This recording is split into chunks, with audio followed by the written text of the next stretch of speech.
오늘 우리는 사도 바울이 가졌던 4가지 인생 고백, 그 뜨거운 선교적 영성, 미셔너리 스피릿사에 대해 나누고자 합니다.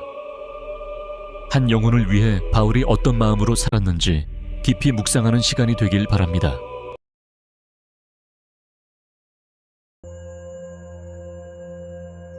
공자께서 이런 말씀을 하셨죠. 아침에 도를 깨달으면 저녁에 죽어도 좋다. 참 멋진 말입니다. 그러나 그 도가 무엇입니까? 길이 무엇이냐는 얘기죠. 예수님은 명확히 답하셨습니다. 내가 곧 길이요 진리요 생명이다.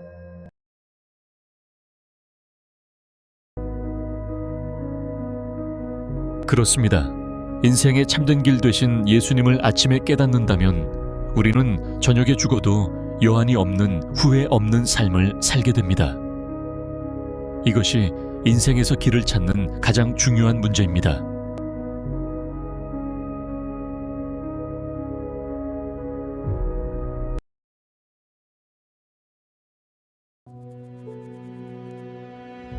이 도를 깨닫고 인생을 건 사람이 바로 사도 바울입니다. 그는 오직 예수 그리스도를 증거하고 죽어가는 영혼을 살리는데 자신의 모든 인생을 걸었습니다.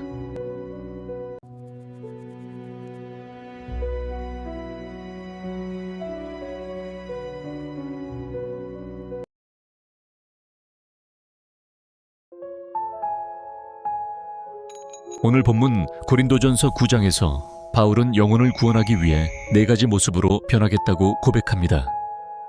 종, 율법 아래 있는 자, 율법 없는 자, 그리고 약한 자가 되겠다는 것입니다.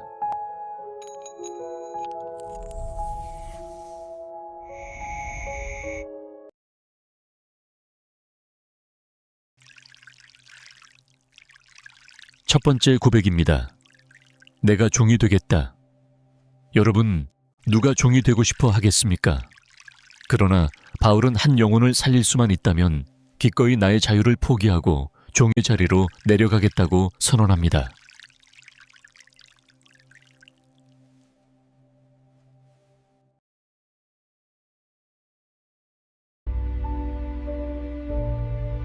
이스라엘 백성들에게 종이라는 단어는 애굽의 노예 생활을 떠올리게 하는 끔찍한 말입니다. 하지만 바울은 자신의 자존심과 체면을 다 내려놓습니다.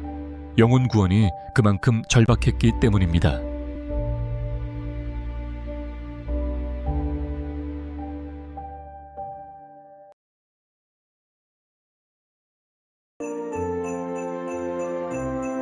역사 속에도 이런 사람들이 있었습니다. 18세기 진젠돌프 백작과 모라비안 교도들을 보십시오. 그들은 말씀을 붙들고 기도하다가 성령의 감동으로 선교에 헌신했습니다.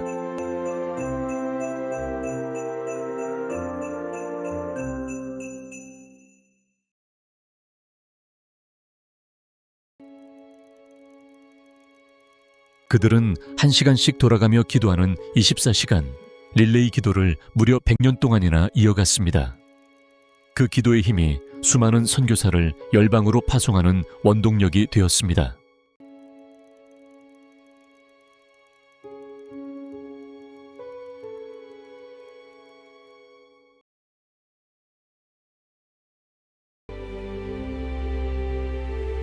그들 중 도버와 니치만이라는 두 청년이 있었습니다. 서인도 제도 세인트 토마스 섬의 흑인 노예들에게 복음을 전하려 했으나 백인은 들어갈 수 없었습니다.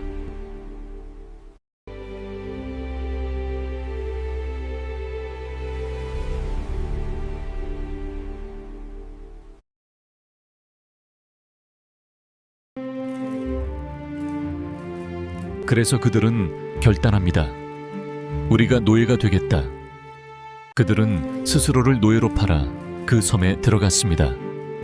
종의 신분이 되어 노예들과 함께 뒹굴며 복음을 전했습니다.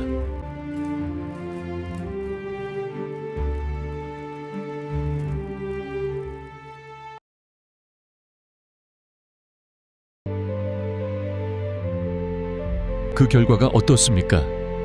지금도 그 섬에는 그들이 세운 교회가 수십 개가 넘고 복음화율이 90%에 육박한다고 합니다. 종이 되기를 자처한 희생이 기적을 만든 것입니다.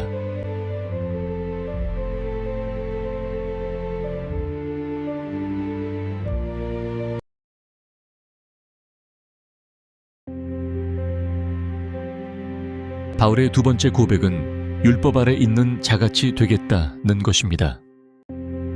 바울은 율법이 구원의 조건이 아님을 누구보다 잘 알았습니다. 그러나 유대인을 얻기 위해 율법 아래 있는 척 맞춰줍니다.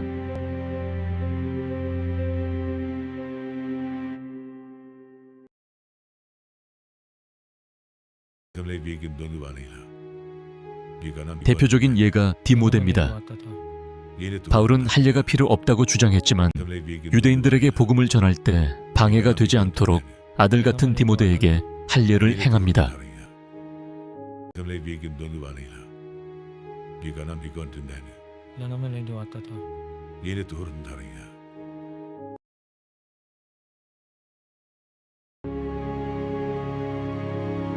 이것은 모순이 아닙니다. 본질적인 진리 문제가 아니라면 상대를 얻기 위해 내 주장과 스타일을 굽힐 수 있다는 것입니다. 이것이 성숙한 그리스도인의 태도입니다.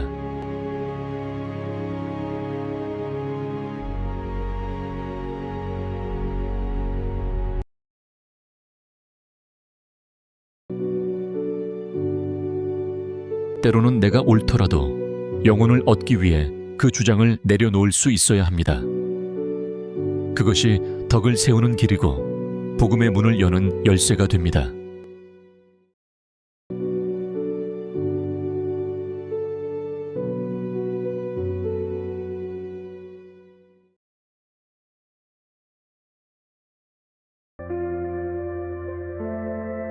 나의 일관성, 나의 스타일보다 더 중요한 것은 저 영혼을 구원할 수 있는가입니다.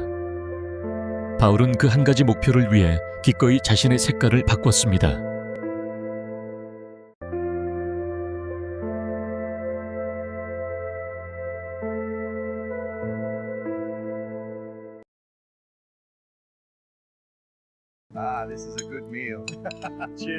세 번째 고백은 율법 없는 자같이 되겠다는 것입니다.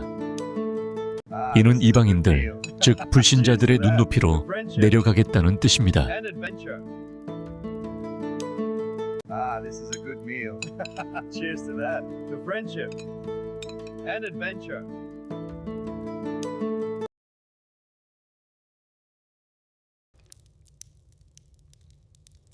예수님도 세리와 죄인들과 함께 식사하시며 수많은 오해를 받으셨습니다.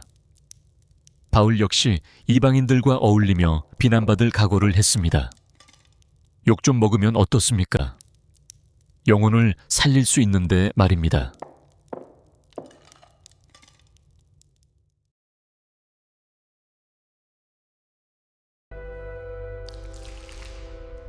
우리는 종종 오해받을 짓 하지 말라고 가르칩니다. 그러나 영혼 구원을 위해서라면 때로는 거룩한 파격을 감행해야 합니다. 비난보다 생명이 더 소중하기 때문입니다.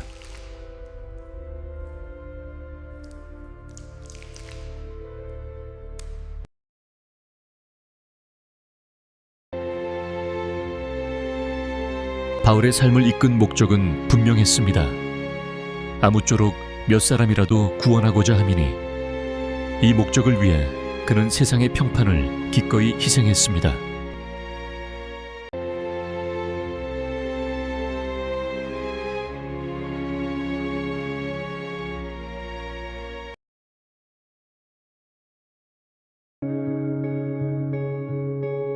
율법 없는 자들에게 다가가 그들의 친구가 되어주는 것, 그것은 율법을 어기는 것이 아니라 그리스도의 사랑을 완성하는 길이었습니다.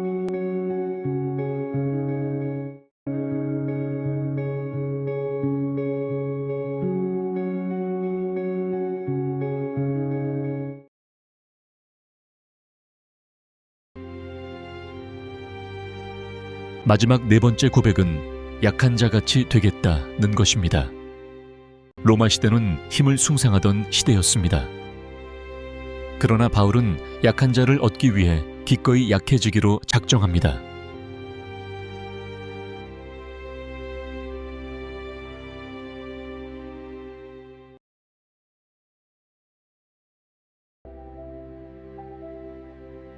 대만의 용광로 교회를 아십니까?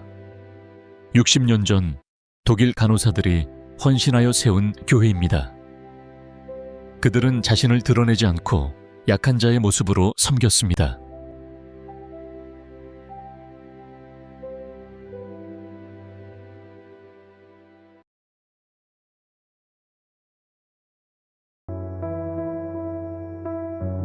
우리나라의 서서평 선교사님도 마찬가지입니다.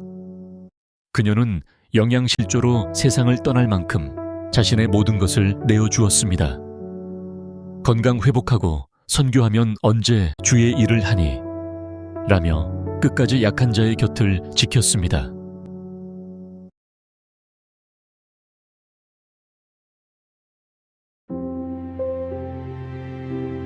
그녀는 성공이 아니라 섬김이다.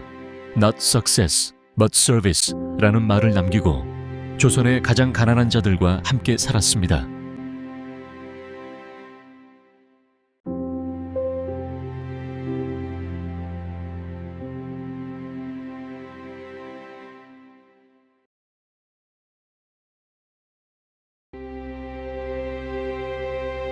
보스턴의 위대한 설교가 필립스 브룩스 목사님은 이렇게 기도했습니다. 능력에 맞는 일을 구하지 말고 일에 맞는 능력을 구하라.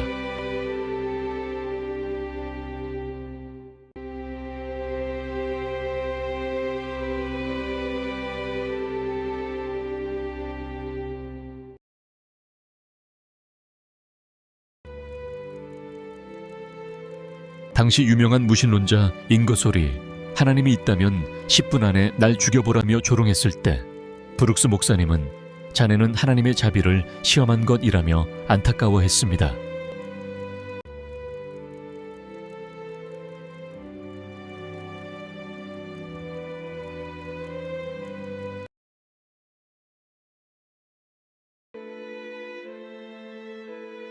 브룩스 목사님이 임종을 앞두고 아무도 만나지 않으려 했는데 유일하게 잉거솔을 불렀습니다. 평생 자신을 공격했던 그 사람을 말입니다.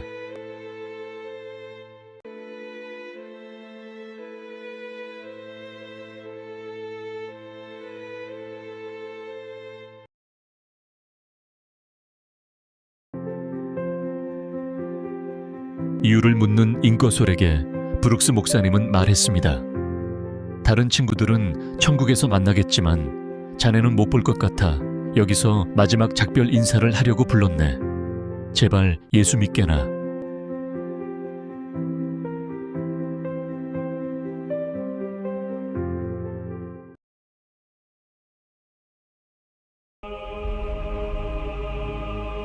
여러분, 진짜 능력이 무엇입니까?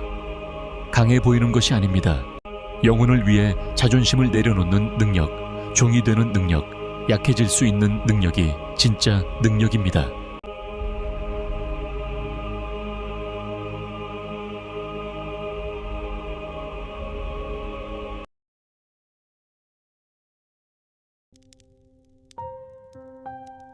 이제 우리는 선교의 현장으로, 삶의 현장으로 나아갑니다.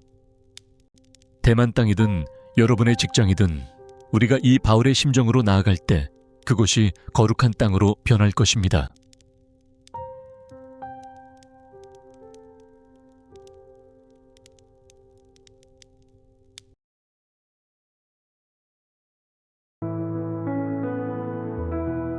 아무쪼록 몇 사람이라도 구원하겠다는 이 간절한 고백이 저와 여러분의 고백이 되기를 바랍니다. 우리의 낮아짐을 통해 하나님의 생명 역사가 일어날 것을 믿습니다. 아멘.